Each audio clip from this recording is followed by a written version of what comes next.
রোদানপুর নামে একটি গ্রামে থাকত নীলা নামের একটি মেয়ে।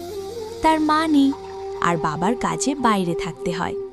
মেয়েকে একা কষ্ট করতে না দিয়ে নীলার বাবা আবার বিয়ে করে একজনকে ঘরে নিয়ে আসে, শুধু এই জন্য যেন নীলার খেয়াল রাখার কেউ একজন থাকে। নীলা, এই যে ফুসকা খেয়ে যাও আম্মু, এদিকে এসো তাড়াতাড়ি। দুষ্টুমি কইরো না, নইলে কিন্তু মার দেব। তুমি তো ওকে আদর করেই ডাকতেছো আম্মু বলো। এইটাই আমি চাই। আমি কাজে বাইরে থাকলেও নীলা যেন একা না থাকে। ওকে নিজের মেয়ের মতো করে দেখবা, বুঝবা, আগলে রাখবা। ওর মুখে যেন সব সময় হাসি থাকে, এইটাই আমার চাওয়া। বুঝেছি।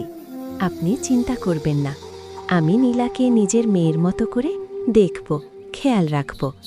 ওর কোনো কষ্ট হবে না, আমি চেষ্টা করব। আমার ছোট্ট মেয়েটা ছোটবেলাতেই মাকে হারিয়েছে।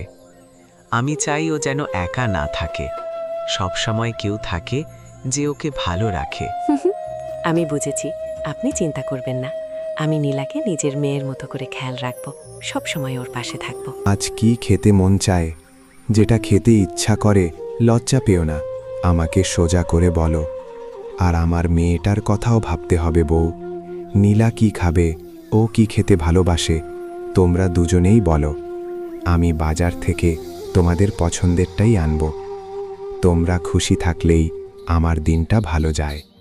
আমি তো ঠিক বুঝি না, আপনি যেটা ভালো মনে করেন সেইটাই আনেন। তবে যদি সম্ভব হয় একটু ভাত আর ডাল হলেই চলবে, বেশি কিছু চাই না। আর নীলার জন্য ও যা খেতে চায় সেটাই আনবেন। মেয়েটা যেন না খেয়ে না থাকে, এইটাই আমার চাওয়া। এইসব কথা বলো কেন বউ? সংসারে কেউ বোঝা না, তুমি নতুন, না বুঝলে আমি আছি। ভাত ডালে সংসার চলে ঠিকই, কিন্তু মনটা খালি থাকলে চলে না। নীলার খাবার নিয়ে চিন্তা করো না, ও আমার বুকের মানিক। ও যা খেতে চায় আমি নিজের হাতে এনে দেব। তুমি শুধু ঘরটা সামলাও, মনটা ভালো রাখো। বাকি দায়িত্বটা আজ থেকে আমার। বাবা, আমিও যাব তোমার সাথে বাজারে।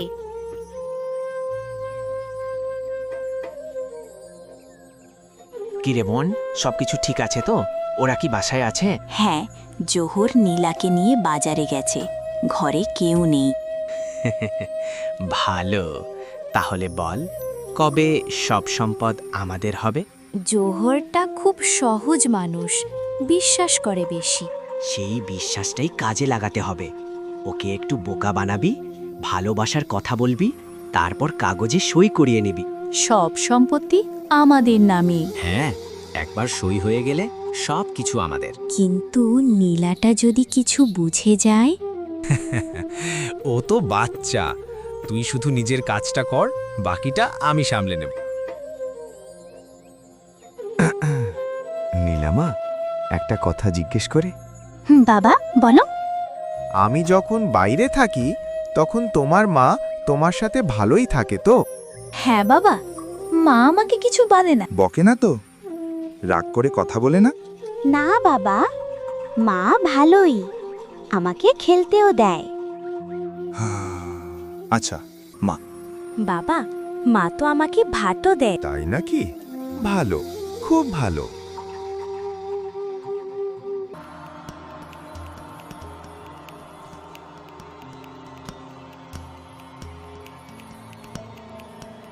এত থাপছিস, আমি নেই, কিন্তু আমি সব দেখছি, সব শুনছি।